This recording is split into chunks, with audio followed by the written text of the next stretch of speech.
This is Eden with Helixx VR reviewing the cyborg ninja action game Sairento VR. Sairento VR is an early access game on Steam for the HTC Vive and Oculus Rift.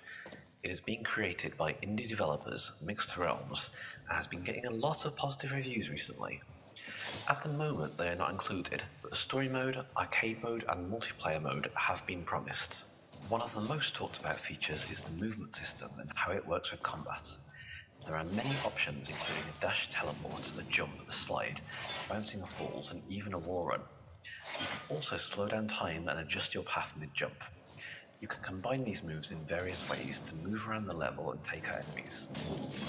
VR has a lot of amazing moments, and one of those, at least for me, is leaping across half a room and then power sliding across the other half while cutting down a crowd of enemies.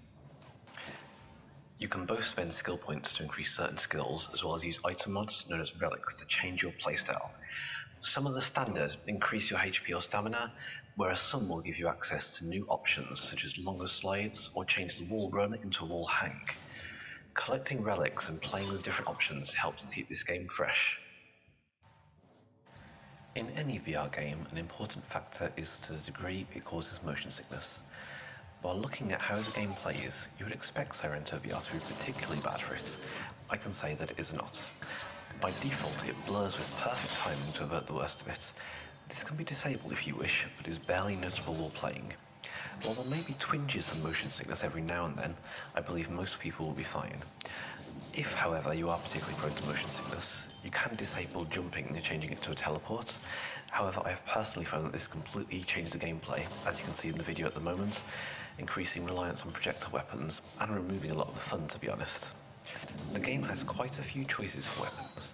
I personally tend to carry 3 swords paired with 2 SMGs, and from watching others play this seems to be common.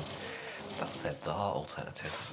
There are quite a few choices of gun types in particular, and while I'm terrible at throwing it, there is a weapon called a glaive, which returns to your hand after use, much like a boomerang.